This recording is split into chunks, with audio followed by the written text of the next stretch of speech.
हे ब्राह्मण देवता, आप और रणभूमि पर? मैं पांडवों का पुरोहित हूँ, किंतु आप बर्बरीक हैं ना? हाँ, पर आप मुझे कैसे जानते हैं? मैं हर किसी को जानता हूँ, मुझसे कुछ छिपा नहीं है। ये भी कि तुम एक महान योद्धा हो जो कुरुक्षेत्र के इस महासंग्राम में भाग लेना चाहते हो, है ना? अनिल। हाँ, मैं इस युद्ध में अवश्य भाग लूंगा। कौरव और पांडव में से जिसकी भी पराजय होगी, उसी पक्ष से मैं युद्ध करूंगा। और तुम एक ही पल में इस महायुद्ध को समाप्त करने की महत्वाकांक्षा भी रखते हो?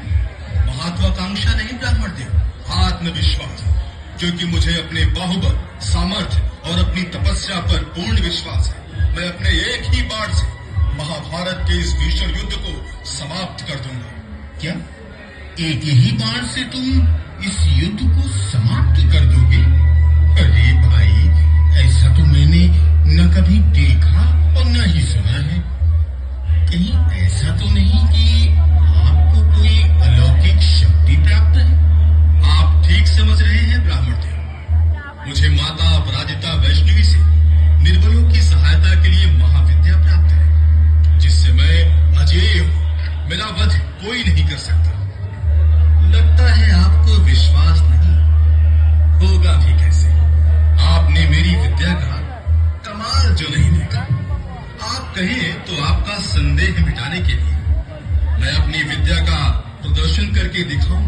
हाँ हाँ, दिखाइए। मैं ये चमत्कार देखना चाहूंगा।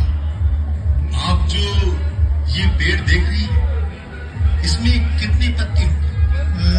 अनगिनत। हाँ, अनगिनत। ठीक इसी प्रकार से कुरुक्षेत्र में वीर महावीर भी अनगिनत है। अब मैं अपने एक ही बाण से इस वृक्ष के सभी पत्तों को अपना निशाना बनाता हूँ।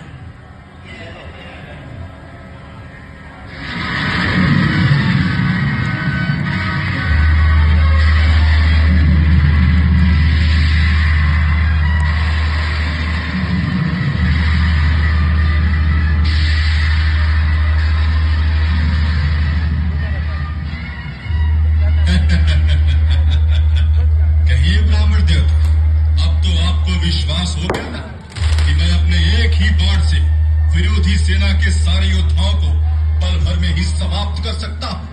परंतु ये क्या विप्रवर, आप मेरी विद्या का प्रदर्शन देखकर चिंता में पड़ गए? हाँ, चिंता का कारण तुम्हारी ये महाविनाशक विद्या ही। महाविनाशक क्यों ब्राह्मण देव? ये तो निर्बलों की सहायता के लिए है। प्रश्न निर्बल और बलवान का नहीं, प्रश्न है कौन धर्म के मार्ग पर है और कौन अधर्म के।